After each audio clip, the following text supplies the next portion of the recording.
Izmaiņas, kas paredz ietves atbrīvot no velobraucējiem, vēl ir jāapstiprina ministru kabinetā. Kārlis Kristapsons, Rojs Brāns, LNT. 6 Latvijas skolās turpinās projekts Sporto visa klase. Tā ietvaros 3. klašu skolēniem katru nedēļu ir 5 sporta nodarbības. Šodien visas projekta klases tikās Rīgā, lai noskaidrotu, kur ir ātrākā un veiklākā stafetēs. Kopā ar jaunajiem sportistiem bija arī mūsu kolēģis Edgars Barbaks. Rīgas Hanzas vidusskolā šodien tika noskaidrots, kura klase ir vislabākā stafešu skrējienos.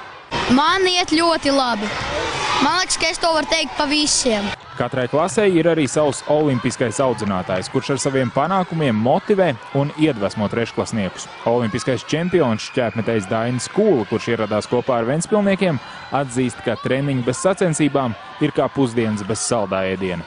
Jebkuriem treniņiem ir noteikti vajadzīgs sacensības, un sacensības ir tās parāda to gatavotību kā jau skolā. Ir vajadzīgs tās azarts, cīņa un pārliecība par saviem spēkiem, un galvenais publiskā vidē uzstāties, jā, tā kā šī zināmā veidā tāda uzstāšanās. Mācību gadam tuvojoties noslēgumam, olimpiskie audzinātāji jau pamanījuši arī pirmās pārmaiņas savos audzēkņos. Es esmu pamanījis to, ka viņi ir kā komanda saliedētāki, kad viens otru atbalsta vairāk un viens otru tur īkšķis, un to es esmu pamanījis uzreiz, un, protams, arī žiperīgāki viņi ir. Viņi skatās uz priekšu, skatās, kur ir kāds cits ticis, un tā mērķtiecība, tas ir bērnos, ja viņas nav, tad viņi ir jārada. Par mērķtiecības un azarta trūkumu skolnieku sacensībās noteikti neviens nevar sūdzēties, lai arī visi uzsver, ka galvenais ir piedalīties cīņā par uzvaru. Pirmo vietu gribēja visi.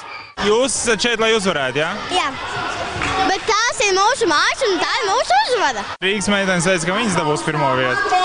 Nē, Valmiera. Es tam neticu, kad viņi dabūs vietu.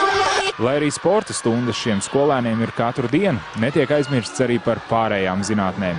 Jelgavā sekmju lapas uzmana vieglatlēte Ineta Radēviča. Drosmīgāki, gan koordinētāki, bet pats svarīgākais, ka sekmes uzlabojās skolā, un tas, man liekas, ir ļoti būtiski arī. Visi, kam bija piecinieki, izlaboja 7 vai 8, sēdēja ilgāk vai nāca agrāk no rīta, un tāpēc tas ļoti priecē.